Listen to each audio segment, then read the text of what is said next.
teacher calls black student undisciplined, not knowing his mother is an army general. The autumn sunlight filtered through the tall windows of room 237, casting long shadows across the meticulously arranged desks. Ms. Eleanor Sanders stood at the front of her classroom, her pewter gray blazer buttoned precisely, her posture as rigid as the rules she enforced. Her eyes, sharp and calculating behind wire-rimmed glasses, scanned the room with the precision of a surveillance camera, catching every whispered word, every passed note, every slouched shoulder that dared defy her standards of excellence. If you love your family, subscribe now and join us for more heartwarming moments. The clock above the whiteboard ticked methodically, each second punctuated by the scratch of pencils and the occasional shuffle of papers. Miss Sanders had cultivated this atmosphere of structured silence over her 15 years of teaching, wearing it like a badge of honor. Her reputation preceded her through the hallways of Marshall Middle School, strict, demanding, uncompromising. Some teachers admired her ability to maintain order. Others whispered that her methods bordered on draconian. Today's lesson on civil rights movements should have been engaging, thought-provoking, the kind of discussion that sparked young minds and encouraged critical thinking. Instead, the students sat in their assigned seats, arranged in perfectly straight rows, their responses calculated and careful, more focused on avoiding their teacher's criticism than exploring the complex themes before them. In the third row, second seat from the window, sat Jamal Thompson. Unlike his peers, who seemed to shrink under Miss Sanders' scrutiny, Jamal maintained a quiet dignity that some might mistake for defiance. His notebook lay open before him, pages filled with neat handwriting and thoughtful observations that went beyond the surface-level answers Miss Sanders typically received. His dark eyes followed the discussion with keen interest, though he chose his moments to speak carefully. Miss Sanders noticed his raised hand, the fourth time in 30 minutes. She pressed her lips together, a familiar crease forming between her eyebrows. "Yes, Mr. Thompson?" Her tone carried a note of preemptive disapproval, as if his contribution was an interruption rather than participation. "I was thinking about the connection between peaceful resistance and internal discipline," Jamal began, his voice clear and measured. The protesters had to maintain incredible self-control in the face of violence. Isn't that a form of discipline itself? The question hung in the air, challenging the narrow definition of discipline that Ms. Sanders had constructed within her classroom walls. Several students straightened in their seats, interested in this new perspective. Ms. Sanders felt her authority waver, like a ripple in her carefully maintained pond of control. "While that's an interesting interpretation, Mr. Thompson," she replied, her voice taking on the sharp edge that students had learned to fear, "we're discussing the historical events as they appear in your textbook. Let's not deviate from the curriculum with personal opinions." The dismissal was clear, but Jamal's expression remained composed. He nodded once, returning to his notes, but the slight straightening of his shoulders spoke volumes. Around him, his classmates exchanged glances, a silent current of unease rippling through the room. As the lesson progressed, Miss Sanders found her attention repeatedly drawn to Jamal. His composure irritated her in ways she couldn't quite articulate. Other students fidgeted, showed clear signs of submission to her authority, nervous glances, hurried nods, desperate attempts to blend into the background. But Jamal remained steady, his presence a quiet challenge to her controlled environment. The breaking point came during the group discussion portion of the lesson. Miss Sanders had reluctantly included this element in her lesson plan, a concession to modern teaching methods she privately considered inferior to traditional lecture-based instruction. The students had been instructed to discuss the effectiveness of various civil rights strategies, but their conversations were stilted, too aware of their teacher's hovering presence. Jamal's group, however, had developed a genuine dialogue. His voice, though quiet, carried authority as he guided his peers through the complex topic. Ms. Sanders observed as he encouraged Sophia Martinez to share her perspective on her grandmother's experiences during the Chicano movement, drawing parallels that weren't covered in the textbook. "Mr. Thompson," Ms. Sanders interrupted, her voice cutting through the classroom chatter like a blade. "This is meant to be a group discussion, not a platform for you to dominate the conversation." The room fell silent. Jamal looked up, surprise flickering across his features before being replaced by that same composed expression that so unsettled her. "I was actually asking Sophia to stand up, please," Miss Sanders commanded, her voice tight with suppressed frustration. Jamal complied, rising slowly from his chair. He stood straight, hands at his sides, eyes level, a posture that somehow made Miss Sanders even more agitated. "Your behavior today has been consistently undisciplined," she declared, each word precise and cutting. "You repeatedly interrupt the lesson with unnecessary questions. You failed to follow the discussion guidelines. And now you're disrupting your group's ability to complete the assigned task." The accusation drew gasps from several students. Sophia opened her mouth to protest, but quickly closed it when Miss Sanders shot her a warning glance. The tension in the room was palpable, heavy with the weight of injustice. Jamal remained silent, his expression controlled despite the public humiliation. But Miss Sanders could see something in his eyes, not fear or submission, but a deep, quiet hurt that made her simultaneously triumphant and unsettled. She had finally cracked his composure, yet her victory felt hollow. "Sit down," she said, her voice slightly less certain, "and see me after class." The rest of the lesson passed in uncomfortable silence. Students kept their heads down, their discussions reduced to whispers. Even the usually enthusiastic participants remained quiet, affected by the heavy atmosphere. As the bell rang, there was none of the usual rush to leave. Instead, students packed their bags slowly, casting concerned glances at Jamal as they filed out. Miss Sanders watched as Jamal methodically organized his materials, his movements deliberate and unhurried. The controlled precision of his actions only served to fuel her irritation.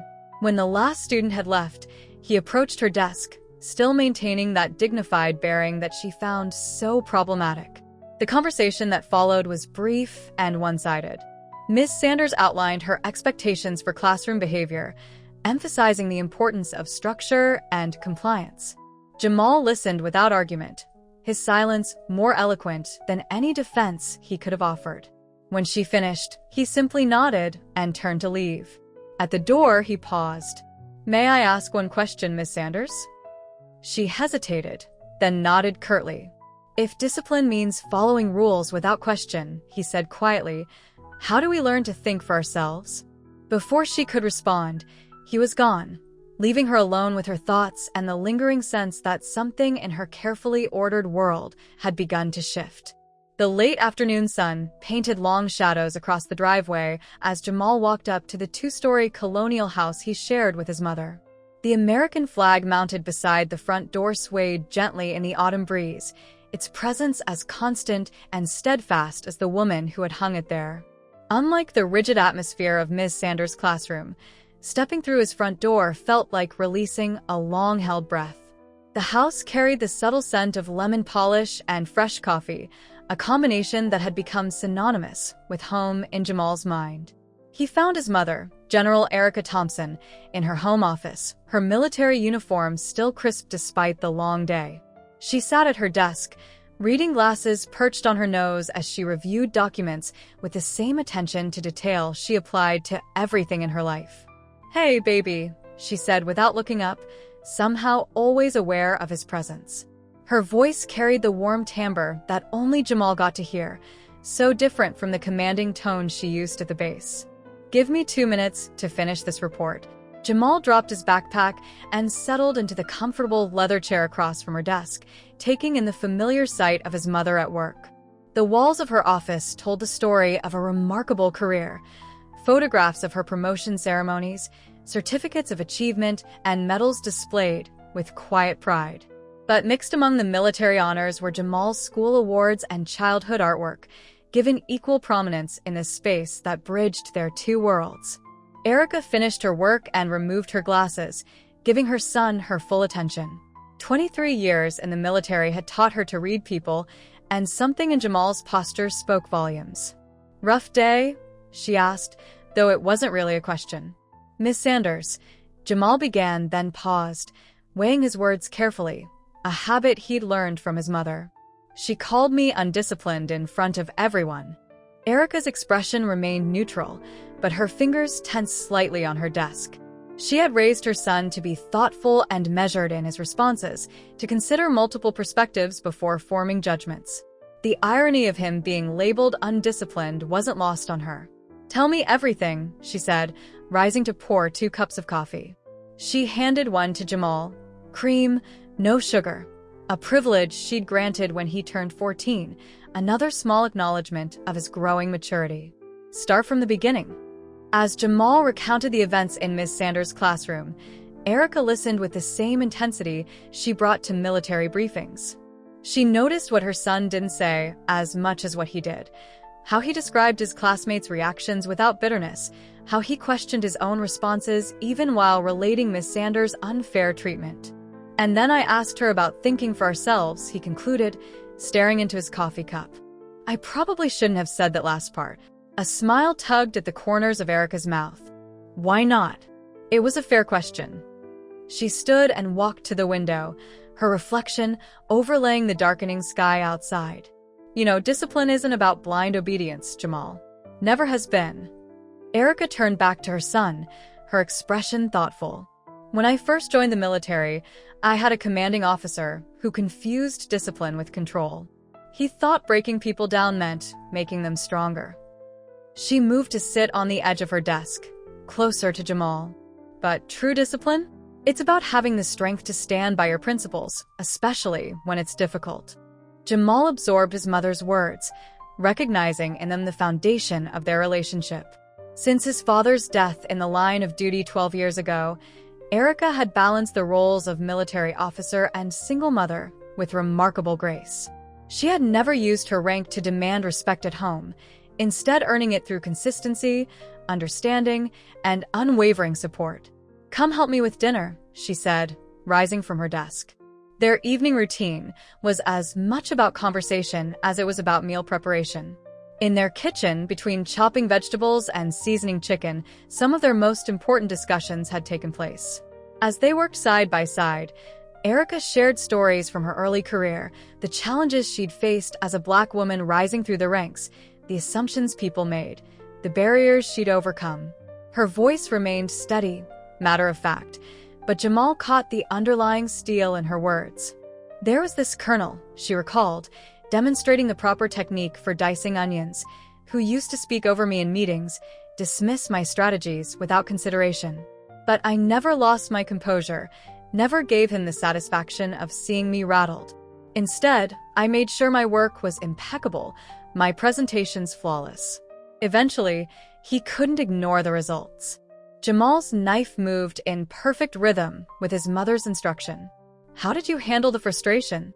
"I channeled it into excellence," she replied, adding the onions to the sizzling pan.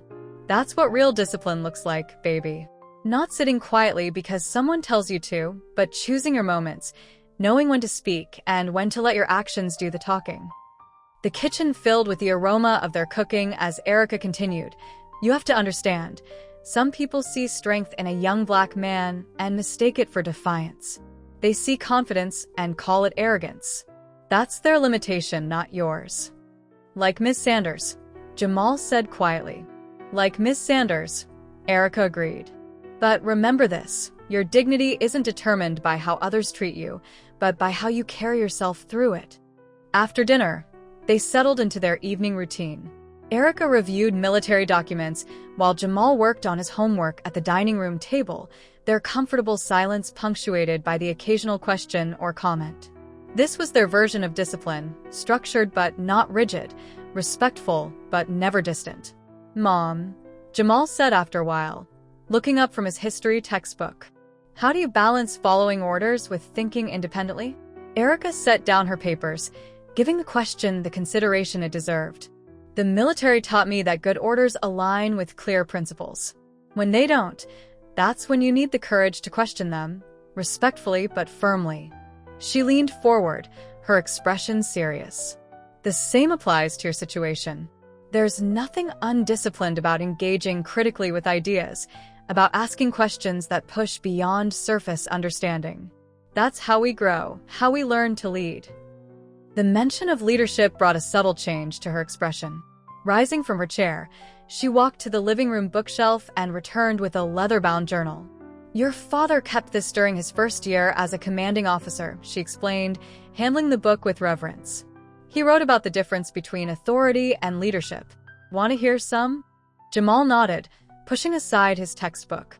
Erica opened the journal carefully, finding a dog-eared page. He wrote, "True leadership isn't about making people follow orders. It's about inspiring them to understand why those orders matter. The best discipline comes from understanding, not fear." The words hung in the air between them, bridging past and present. Jamal could see how these principles had shaped his upbringing, how his mother had always explained her expectations, had encouraged him to think critically while teaching him the value of self-control. "Your father would be so proud of you," Erica said softly, closing the journal. "He understood, like I do, that raising a black son in this world means teaching you to be both strong and wise. The discipline Ms. Sanders is looking for, that surface-level compliance, that's not going to serve you in life. What will serve you is knowing who you are and standing firm in that knowledge." Later that night, as Jamal prepared for bed, he heard his mother's phone ring, another military matter requiring her attention. He listened to her voice shift into command mode, efficient and authoritative, yet never losing the underlying warmth that defined her leadership style. In that moment, he understood something profound about discipline. It wasn't about suppressing one's nature, but about channeling it purposefully. He thought about Ms. Sanders' classroom, about the stifled discussions and missed opportunities for real learning. His mother had taught him that true discipline was about more than following rules. It was about understanding when those rules served a purpose, and having the courage to question them when they didn't. Tomorrow would bring new challenges, but Jamal felt stronger knowing he carried these lessons with him. The morning light struggled through cloud cover as students filed into Ms. Sanders' classroom, their usual chatter dimming to whispers as they crossed the threshold. Yesterday's confrontation hung in the air like static before a storm, affecting even those who typically remained oblivious to classroom dynamics. Jamal entered last, his mother's words from the previous night still resonating in his mind. Today's assignment was a group project on social movements, an exploration of how different organizations throughout history had affected change. Ms. Sanders stood at the front of the room, her gray cardigan buttoned precisely, hair pulled back so tightly it seemed to pull her features into permanent judgment. She explained the parameters of the project with clinical precision, emphasizing structure over creativity, format over content. "You will be assigned to groups of 4, she announced, consulting her carefully prepared list. "This is not a democracy, and requests for changes will not be considered." Her eyes flickered briefly to Jamal as she spoke, as if expecting him to challenge this declaration. The groups were clearly designed to separate friends and break up established dynamics. Jamal found himself paired with Marcus Chun, whose quiet intelligence often went unnoticed, Sarah Peterson, a straight-A student who rarely spoke up in class, and Deshaun Williams, an athlete who struggled with academics but possessed sharp insight when given the chance to express it. As the groups assembled, Ms. Sanders circulated through the classroom, her heels clicking against the linoleum in a rhythm that matched the ticking clock above the door. She paused near Jamal's group, hovering just close enough to monitor their interaction while maintaining an appearance of distance. "We should focus on the intersectionality of different movements," Jamal suggested, spreading out his research materials. "Look at how they supported and learned from each other." Marcus nodded enthusiastically, already pulling up relevant examples on his tablet. Sarah began taking notes, her usual hesitance giving way to genuine interest. Deshaun leaned forward, contributing his knowledge of sports figures who had become civil rights activists. The project guidelines clearly state that each movement should be analyzed separately. Ms. Sanders interrupted, her voice carrying across the classroom. "Let's not complicate the assignment with unnecessary connections." Jamal met her gaze steadily. But aren't those connections what made the movements effective? The way they built coalitions and shared strategies. The question hung in the air, perfectly reasonable, yet somehow provocative in its challenge to the prescribed limitations. Other groups had stopped their discussions to watch the exchange, sensing the underlying tension. "Mr. Thompson," Ms. Sanders said, her voice taking on the sharp edge that signaled impending confrontation, If you cannot follow simple instructions, perhaps you should work alone. Deshaun shifted uncomfortably in his seat, but then straightened his shoulders. Actually, Miss Sanders, I think Jamal's idea makes sense. When I researched Jackie Robinson, I learned how his story influenced other movements. That's enough. Miss Sanders cut him off. This is precisely the kind of disruption I'm talking about. Mr. Thompson, your influence on your classmates is becoming problematic. The accusation landed like a physical blow, but Jamal maintained his composure, remembering his mother's words about dignity. Around him, his groupmates exchanged glances, their expressions a mix of concern and indignation. Sarah, usually so reluctant to draw attention to herself, cleared her throat. Miss Sanders, we're following the guidelines. We're just approaching them from a broader perspective. A perspective that wasn't requested, Miss Sanders replied coldly. This militant insistence on deviating from instructions needs to stop. The word militant echoed through the classroom, its implications landing heavily on Jamal's shoulders. Images of his mother in uniform flashed through his mind, her dedication, her integrity, the true meaning of military discipline she had taught him. The irony of Ms. Sanders using that word as an insult wasn't lost on him or his classmates. Marcus opened his mouth to protest, but Jamal shook his head slightly. He recognized this moment for what it was, a test of the principles his mother had instilled in him. Instead of responding, he turned back to his group's work, maintaining his dignity through focused productivity rather than confrontation. The rest of the class period passed in tense efficiency. Jamal's group produced a thorough analysis, their work reflecting both careful adherence to guidelines and thoughtful expansion of ideas within those parameters. Ms. Sanders could find no fault with their actual output, though her disapproval remained palpable in every glance she cast their way. As the bell rang and students began packing up, conversations erupted in hushed tones. Jamal felt the weight of concerned looks from his classmates, their support evident but cautious. Marcus lingered at his desk, clearly troubled. You should tell someone, he said quietly. What she's doing, it's not right. Jamal carefully organized his materials, buying time to consider his response. Sometimes standing your ground quietly is more powerful than making noise, he replied, echoing one of his mother's lessons. But as he left the classroom, the word militant followed him, carrying with it all the weight of prejudice and misunderstanding that his mother had warned him about. He thought about her commanding presence at the base, the respect she had earned through years of exemplary service. The contrast between her lived example of military discipline and Ms. Sanders' use of the term as a criticism created a knot of emotion in his chest. In the hallway, his friends caught up with him, their concern evident in their rushed whispers. Deshaun clapped a hand on his shoulder, his usual playful demeanor replaced by serious solidarity. Man, you can't let her get away with this. That militant comment? That was way out of line. Sarah hugged her books to her chest, her voice quiet but intense. My mom's on the school board. She would want to know about this. Jamal appreciated their support, but the situation felt more complex than simple right and wrong. He thought about the potential consequences of escalating the conflict, not just for himself, but for Ms. Sanders and the entire class dynamic.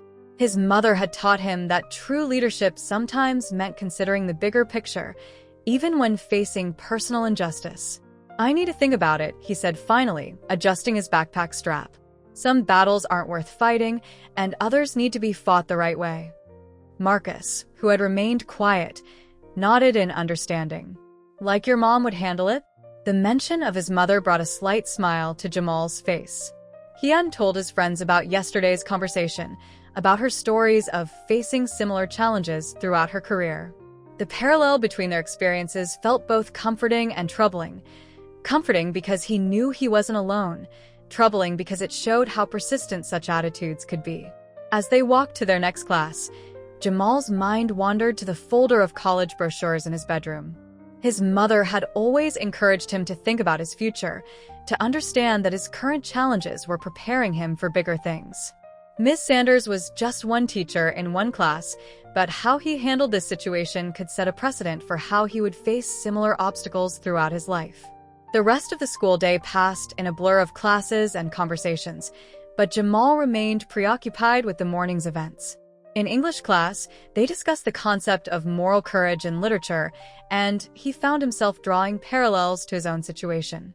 In physics, where his teacher encouraged questioning and exploration, he was reminded of what a truly engaging classroom could look like. By the time the final bell rang, Jamal had made his decision. He wouldn't tell his mother about Ms. Sanders' comment, not yet. First, he wanted to try handling the situation himself, using the principles of discipline and dignity that his mother had taught him. It wasn't about avoiding conflict, but about choosing the right moment and method to address it. As he walked home, the autumn wind carrying the first hint of winter's chill, Jamal felt the weight of his decision. Tomorrow would bring another day in Ms. Sanders' classroom, another opportunity to demonstrate the true meaning of discipline. The word militant might have been meant as an insult, but he would prove through his actions what military discipline really meant: strength, integrity, and the courage to stand firm in one's principles. The administrative office of Marshall Middle School held an artificial calm, the kind created by muted beige walls and generic motivational posters. Miss Sanders sat at one of the small conference tables, arranging and rearranging her folder of documentation, attendance records, assignment grades, and carefully noted behavioral incidents. The late afternoon sun slanted through Venetian blinds, casting alternating lines of light and shadow across her precisely organized materials. She glanced at the wall clock for the third time in as many minutes. The parent-teacher conference was scheduled for 4:15 p.m., and she had specifically chosen this time, assuming it would be difficult for a single parent to attend. Her experience had taught her that these meetings often resulted in defensive parents making excuses for their children's lack of discipline. Better to establish dominance early by highlighting the inconvenience they caused. The door opened exactly at 4:15. Miss Sanders looked up, prepared to assert her authority, but the words died in her throat. General Erica Thompson stood in the doorway, her military uniform pristine, her presence filling the small room with an undeniable command authority.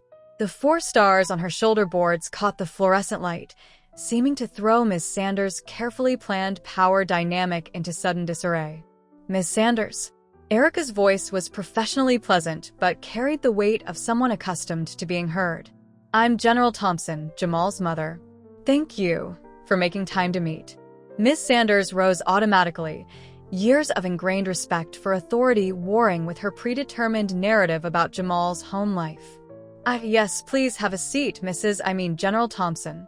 Erica settled into the chair across the table, her posture perfect but not rigid, her expression attentive but neutral. She placed her cover on the table beside her, the movement precise and practiced. I understand you have concerns about Jamal's behavior in your class? Recovering her composure, Ms. Sanders opened her folder. Yes, there have been several incidents of disruptive behavior and lack of proper discipline. She emphasized the last word, clinging to her prepared script despite the unexpected development before her. Could you be more specific?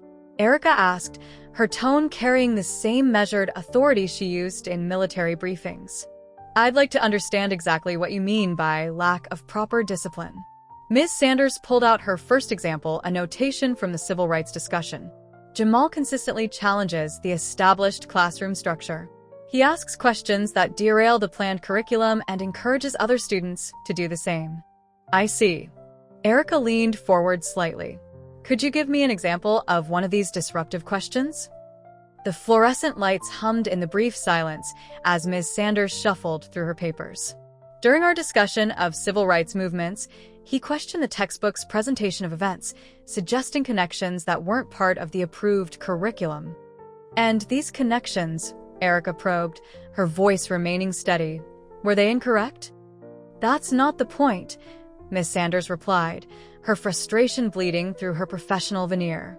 The point is that he doesn't follow the established structure. His behavior borders on insubordination. A slight raise of Erica's eyebrow was the only indication of her reaction to the chosen word. I'm curious about your definition of insubordination, Ms. Sanders. In my experience, questioning and critical thinking are essential components of true discipline. Ms. Sanders straightened in her chair, feeling increasingly defensive. With all due respect, General Thompson, a classroom isn't a military unit. I have 28 students to manage, and I can't have one student constantly disrupting the established order. You're right, Erica agreed, surprising Miss Sanders. A classroom isn't the military unit. It's a place of learning where young minds should be encouraged to grow and develop their own understanding of the world. She paused, allowing her words to settle in the air between them. Tell me, what exactly do you hope to achieve by suppressing my son's engagement with the material? The question caught Ms. Sanders off guard. She had expected anger, defensiveness, perhaps even intimidation tactics. This calm, methodical dismantling of her position was something else entirely. I'm not suppressing his engagement, she protested. I'm trying to maintain order and ensure all students have an equal opportunity to learn. And how does silencing thoughtful questions promote learning? Erica's voice remained level, but her eyes held an intensity that made Ms. Sanders shift uncomfortably in her chair. When you called my son militant for expressing his ideas, what message were you trying to convey? The word hung in the air between them, its implications suddenly stark under the fluorescent lights. Ms. Sanders felt her face grow warm. I never meant, that is, I was simply trying to address his challenging behavior. Let me share something with you, Ms. Sanders, Erica said, her voice taking on a tone of measured authority that had commanded attention in Pentagon briefings. Before I achieved this rank, I encountered many people who confused strength with defiance, who mistook self-assurance for disrespect. They often used words like militant or aggressive to describe behavior that, in others, might be called assertive or leadership potential. The administrative office seemed to shrink around them as Erica continued, I've raised my son to think critically, to question respectfully, and to stand firm in his principles. These are not acts of defiance. They are the foundations of character and leadership. Ms. Sanders found herself grasping for her usual certainty. I appreciate your perspective, General Thompson, but surely you understand the need for structure and compliance in an educational setting? Structure, yes. Blind compliance? No. Erica's response was immediate but measured. I review reports from officers managing complex operations across the globe. Do you know what I value most in those reports? The ability to think independently, to question assumptions, to propose innovative solutions. These are the same qualities you're attempting to suppress in my son. The parallel struck home, causing Ms. Sanders to glance down at her folder of meticulously documented incidents. Each notation suddenly seemed less like evidence of disruption and more like a record of missed opportunities for meaningful engagement. Perhaps, Erica continued, noting Ms. Sanders' moment of reflection, we could discuss how to channel Jamal's engagement constructively rather than trying to suppress it. I believe you'll find that true discipline isn't about silence and conformity. It's about focused purpose and principled action. Ms. Sanders looked up, meeting General Thompson's steady gaze. The carefully constructed walls of her educational philosophy showed their first real cracks. What would you suggest? Start by considering that questions aren't threats to authority. They're opportunities for deeper understanding. When Jamal draws connections between different historical movements, he's not undermining your curriculum, he's enhancing it. True discipline in education, like in the military, is about developing the judgment to know when to follow and when to question, when to accept and when to challenge. As the meeting drew to a close, the late afternoon sun had shifted, the shadows on the wall longer, but somehow less stark. Ms. Sanders watched as General Thompson stood, retrieving her cover with the same precise movement with which she'd placed it down. The 4 stars caught the light again, but now they seemed less like a rebuke and more like a reminder of leadership earned through respect rather than demanded through authority. Thank you for your time, Ms. Sanders, Erica said, her professional courtesy intact despite the intensity of their discussion. I trust we can move forward with a better understanding of how to support Jamal's development as a student and a leader.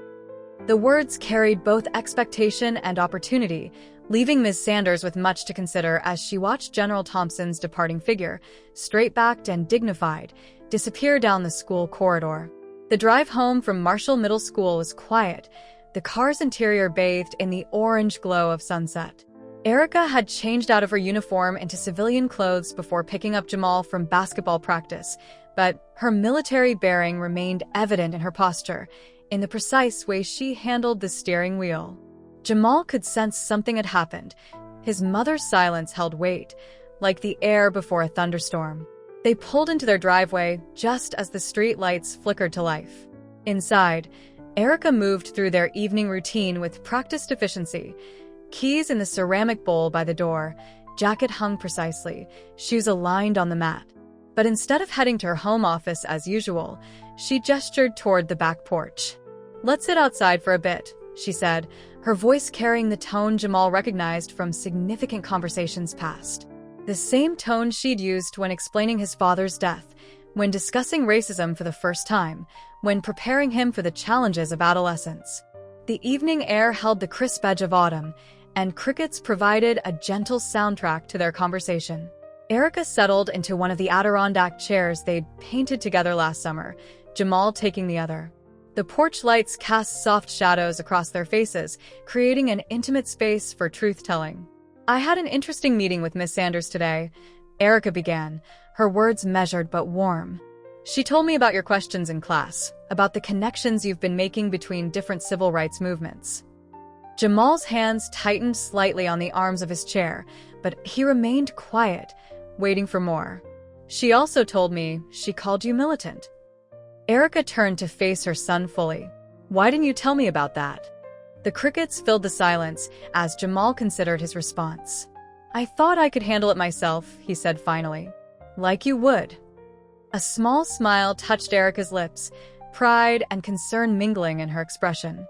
"Baby, even generals need backup sometimes. That's why we have chains of command, why we build networks of support." She leaned forward, her voice taking on the depth of hard-won wisdom. Being strong doesn't mean standing alone. The porch light caught the silver threads in her hair, reminders of years spent navigating spaces where her presence was often questioned, her authority challenged. "Let me tell you about my first command position," she continued, settling back in her chair. "I was younger than most officers at that level, one of very few Black women. There was this senior officer who made it his mission to put me in my place. He would question my decisions in front of my unit, make comments about natural authority, always careful to stay just within the bounds of professional conduct." "Sound familiar?" Jamal nodded, recognition flickering across his features. "Like Ms. Sanders with her proper discipline." "Exactly." Erica's voice carried the weight of experience. "I tried to handle it alone at first, thought showing weakness would prove him right. But then one of my mentors, Colonel Richardson, noticed what was happening. She taught me something crucial. Prejudice thrives in silence. When we carry these burdens alone, we're not just hurting ourselves, we're making it easier for the same patterns to continue." The evening breeze rustled through the maple trees lining their yard, carrying the scent of approaching winter. Jamal absorbed his mother's words, thinking about the quiet support his classmates had offered, the concerned looks from other teachers who'd witnessed Miss Sanders' behavior. "You know," Erica continued, "when I was in officer training, they taught us about different types of courage. There's physical courage, the kind that makes you run into danger to save others. But there's also moral courage, the kind that makes you stand up for what's right, even when it's uncomfortable or costly." She reached over and took Jamal's hand, her grip firm and grounding. "That officer, who tried to undermine me? I finally addressed it through proper channels, documented everything, built a case. It wasn't just about me anymore. It was about every Black woman who would come after me, every person who needed to see that resistance to prejudice doesn't always have to be loud to be effective." "Is that why you met with Miss Sanders?" Jamal asked, pieces clicking into place. "Partly," Erica nodded. "But also because you deserve to learn in an environment that celebrates your strength instead of trying to dim it. What she calls militant, I call leadership potential. What she sees as disruption, I recognize as intellectual curiosity. These are qualities that will serve you well in life, but you need to learn how to channel them effectively." The darkness had deepened around them, the porch light creating a warm bubble that held mother and son in intimate conversation. Erica's voice took on a teaching tone, the same one she used when mentoring young officers. There's a strategy we use in the military called strategic patience. It means knowing when to press forward and when to hold your position, when to raise your voice, and when to let your actions speak for you. The key is understanding that every response sets a precedent, creates a pattern for future interactions. She shifted in her chair, turning to face Jamal fully. When you asked Ms. Sanders about thinking for ourselves, that was perfect. You challenged her assumptions while maintaining respect. That's the kind of tactical wisdom that makes a good leader. But it didn't change anything, Jamal pointed out, frustration edging his voice. Didn't it? Erica's eyebrow raised slightly. Your classmates saw it. Other teachers probably heard about it. You demonstrated exactly what real discipline looks like, not blind obedience, but principled resistance. Sometimes victory isn't about changing someone's mind immediately. It's about planting seeds that grow into larger changes. The crickets had gone quiet, leaving only the distant sound of traffic and the gentle creaking of their porch swing in the breeze. Jamal processed his mother's words, connecting them to the larger lessons she'd been teaching him throughout his life. Here's what I want you to understand, Erica continued, her voice soft but intense. People like Ms. Sanders, they're not just challenging your behavior. They're challenging your right to be fully yourself. When they use words like militant or undisciplined, they're really saying they're uncomfortable with a young black man who knows his own mind. She squeezed his hand again. But baby, that discomfort is their problem, not yours. Your job isn't to make them comfortable. It's to stay true to your principles while finding effective ways to navigate these situations. That's what real discipline looks like. The porch light flickered briefly, drawing both their attention upward. In that moment of shared silence, Jamal felt the weight of his mother's words settling into his understanding, adding another layer to the foundation she'd been building since he was small. Tomorrow, Erica said finally, you'll go back to that classroom. Ms. Sanders might have new perspectives after our meeting, or she might not. Either way, you'll carry yourself with dignity, continue to ask thoughtful questions, and remember that you're not just representing yourself. You're showing others what strength and discipline really look like. As they sat there in the growing night, the lessons of the past weaving into preparation for the future, Jamal understood that this conversation was more than just about handling one teacher or one situation.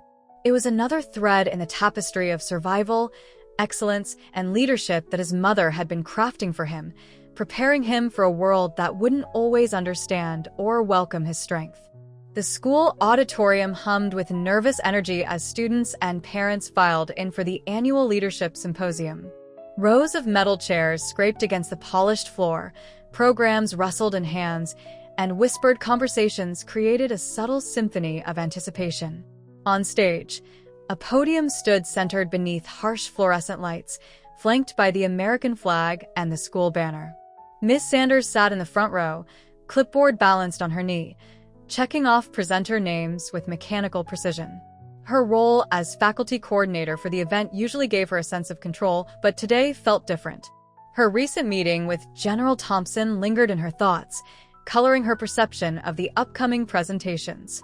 Near the back of the auditorium, Erica Thompson sat straight-backed in her civilian clothes, her military bearing evident despite the casual attire. She had taken a rare afternoon off from her duties, understanding the significance of this moment in her son's journey. Several rows ahead, Jamal's classmates clustered together, their usual teenage restlessness tempered by anticipation. Jamal himself waited in the wings, running through his note cards one final time. His presentation on leadership through understanding had evolved far beyond the original assignment parameters. In the weeks following his mother's conversation with Ms. Sanders, he had thrown himself into research, drawing connections between military leadership principles, civil rights movements, and modern educational theory. The principal's opening remarks washed over the audience, standard pleasantries about excellence and achievement that barely registered with the anxious presenters backstage. When Jamal's name was called, the auditorium fell into expectant silence. He emerged from the wings, his walk measured and confident, exactly as his mother had taught him. His pressed shirt and tie spoke of attention to detail, while his steady gaze conveyed quiet authority. Reaching the podium, Jamal took a moment to survey the audience. He found his mother's face in the crowd, saw her subtle nod of encouragement. Miss Sanders sat rigid in her front row seat, pen poised over her evaluation sheet. His classmates leaned forward slightly, curious about what their usually reserved peer would say. Leadership, Jamal began, his voice clear and steady, isn't about making people follow. It's about showing them where to go by walking the path yourself. He paused, letting the words settle. Today, I want to talk about what true leadership looks like in our everyday lives and how it connects to something we often misunderstand: discipline. As Jamal's presentation unfolded, the atmosphere in the auditorium shifted. He wove together stories of military leaders who questioned unjust orders, civil rights activists who demonstrated incredible self-discipline in the face of violence, and modern examples of students and teachers working together to create meaningful change. Each example built upon the last, creating a tapestry of understanding that transcended simple definitions of authority and obedience. When we talk about discipline, he continued, his voice gaining strength, we often think about rules and punishment. But real discipline, the kind that changes lives and shapes futures, comes from understanding our principles and having the courage to stand by them, even when it's difficult. In the front row, Miss Sanders' pen had stopped moving across her evaluation sheet. Her eyes remained fixed on Jamal, her expression unreadable but intent. Behind her, several teachers exchanged meaningful glances, recognizing the subtle challenge to traditional educational approaches. I learned about discipline from my mother, Jamal said, his voice softening slightly as he looked toward Erica. As a military leader, she taught me that true strength isn't about dominating others. It's about lifting them up, helping them find their own voice, their own courage. The audience sat transfixed as Jamal shared specific examples from his own experience, carefully anonymized but clearly drawn from his interactions with Ms. Sanders. He spoke about the importance of questioning respectfully, of maintaining dignity in the face of misunderstanding, of finding ways to lead by example even when facing resistance. Each of us has the potential to be a leader, he continued, his voice carrying to the back of the auditorium without need for the microphone. Not through intimidation or control, but through understanding, empathy, and the kind of discipline that comes from knowing who we are and what we stand for. As he spoke, something remarkable happened. Students who usually dozed through presentations sat up straighter. Teachers who had come prepared to grade mechanically found themselves taking notes.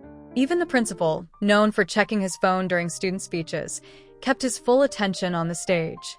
The conclusion of Jamal's presentation landed with quiet power. Leadership isn't a position we're given.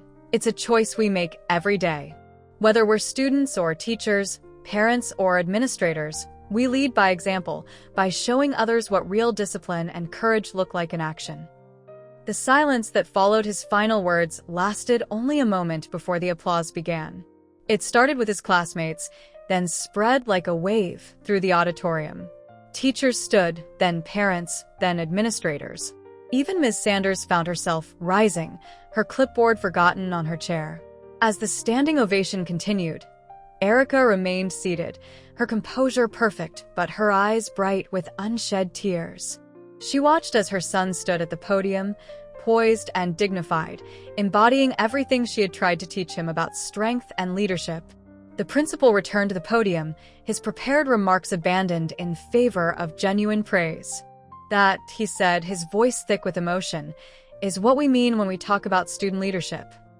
In the aftermath of the presentation, as people began filing out of the auditorium, various conversations sparked to life. Teachers huddled in small groups, discussing new approaches to student engagement.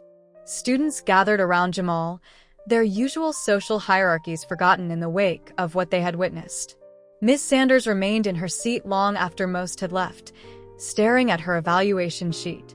The carefully prepared criteria, presentation structure, voice projection, time management, seemed suddenly inadequate to capture what she had just witnessed.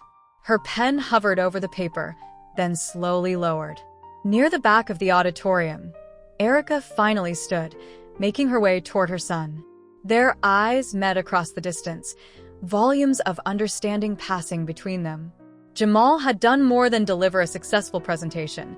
He had demonstrated the very principles he spoke about, turning a potential conflict into an opportunity for growth and understanding. As mother and son finally reached each other, their embrace spoke of shared triumph and mutual respect. Around them, the auditorium continued to buzz with excitement, but they remained in their own quiet moment of recognition. Jamal had found his voice, not by shouting, but by speaking truth with dignity and purpose. Ms. Sanders watched this interaction from her position near the stage, her perspective shifting like light through a prism. The student she had labeled as undisciplined had just delivered one of the most disciplined and powerful presentations she had witnessed in her teaching career. The irony was not lost on her, nor was the opportunity for reflection it presented. The days following the leadership symposium brought subtle but profound changes to Marshall Middle School. Ms. Sanders sat at her desk early one morning, the sun barely cresting the horizon, casting long shadows across her normally immaculate classroom. For the first time in 15 years, she had arrived an hour before her usual time, not to grade papers or organize materials, but to think. Her reflection stared back at her from the darkened window, hair still pulled back severely, clothes still precisely pressed, but something in her eyes had changed. The leadership symposium had cracked open a door she couldn't close, forcing her to confront uncomfortable truths about her teaching philosophy and her own biases. She opened her laptop and began reviewing her lesson plans, documents she had refined to mechanical perfection over years of teaching. Now, each bullet point and learning objective seemed to echo with Jamal's words about true leadership and discipline. Her cursor hovered over the phrase, "maintain classroom control," before slowly deleting it, replacing it with "foster meaningful engagement." The sound of early arriving students in the hallway drew her attention to the clock. As she watched them file in, she noticed details she had previously overlooked in her focus on order and compliance. Sarah Peterson's quiet confidence as she helped a struggling classmate with homework. Marcus Chen's thoughtful organization of study groups. Deshaun Williams's natural ability to mediate conflicts between peers. And Jamal Thompson's steady presence that somehow made the room feel more focused, not through intimidation, but through example. "Good morning," she said as the last students settled into their seats. Her voice carried its usual clarity, but lacked the sharp edge of authority that had been her trademark. "Today, we're going to try something different." Instead of her usual rigid seating arrangement, she invited students to form small discussion circles. Rather than dictating the conversation, she presented open-ended questions about historical events and their modern parallels. When Jamal raised his hand to draw a connection between past civil rights movements and contemporary social justice initiatives, she found herself nodding encouragingly instead of cutting him off.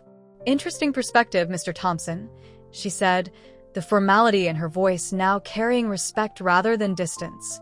"Can you elaborate on that connection?" The change in Ms. Sanders' approach rippled through the classroom like a stone dropped in still water.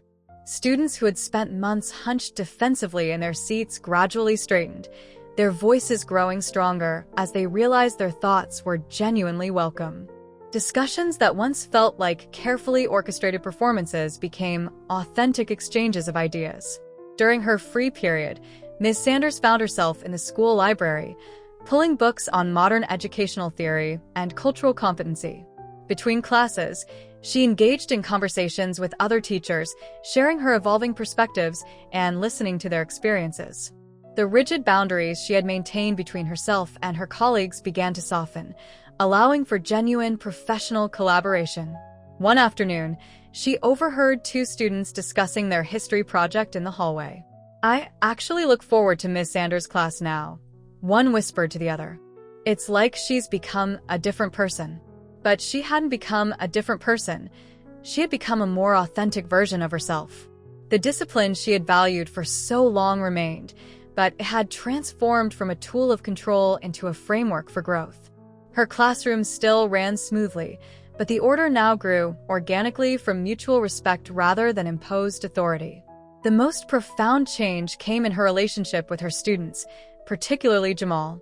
Where she had once seen defiance in his thoughtful questions, she now recognized intellectual curiosity.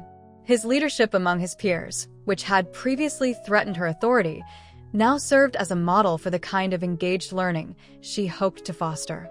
During a particularly vibrant class discussion about the Cold War's impact on civil rights movements, Ms. Sanders found herself stepping back, watching her students build on each other's ideas with increasing confidence and sophistication. Jamal's contributions helped guide the conversation without dominating it, demonstrating the very principles of leadership he had spoken about at the symposium. After class, she asked him to stay behind, not for correction, as had been their pattern, but for conversation. "You've taught me something important, Mr. Thompson," she said, her voice carrying an unfamiliar note of humility. True discipline isn't about silence or control. It's about purpose and principle. The transformation in Ms. Sanders' classroom became a quiet revolution within Marshall Middle School. Other teachers began dropping by during their free periods, curious about the engaged discussions they could hear through the walls. The principal, during his routine observations, noted the dramatic improvement in student participation and academic performance. Ms. Sanders found herself sharing her journey at faculty meetings, speaking openly about her previous misconceptions and the lessons she had learned. Her vulnerability, once unthinkable, became a bridge for other educators wrestling with similar challenges.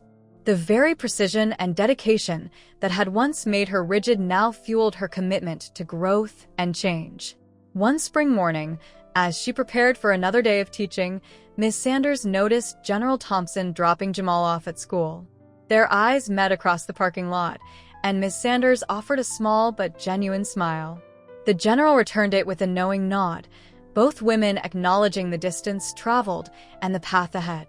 Inside her classroom, the changes were subtle but significant. The desks, though still neat, were arranged in collaborative clusters rather than militant rows. The walls, once decorated with generic motivational posters, now displayed student work and thought-provoking questions. The atmosphere had shifted from one of controlled silence to focused engagement. Jamal continued to excel, not just academically, but as a leader among his peers. His example inspired other students to find their voices, to engage thoughtfully with challenging material, to demonstrate the kind of disciplined leadership that came from understanding rather than authority. Ms. Sanders watched this flourishing with a mixture of pride and humility, recognizing that her greatest achievement as a teacher had come through learning to step back and listen.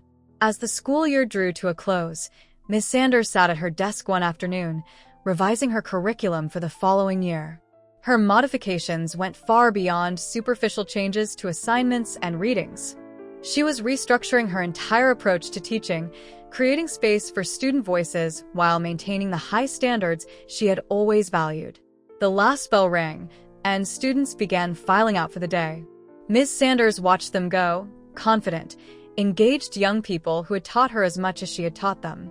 Through her window, she could see Jamal walking with his friends, his bearing still carrying that quiet dignity that had once challenged her so profoundly. She turned back to her work, a small smile playing at her lips. The precision and discipline that had defined her career remained, but they now served a different purpose. Instead of controlling her classroom, she was cultivating a space where true learning could flourish, where students could develop their own sense of discipline and leadership, where education became a journey of mutual growth and understanding. The afternoon sun cast long shadows across her desk, but they no longer seemed to divide the room into zones of authority and submission.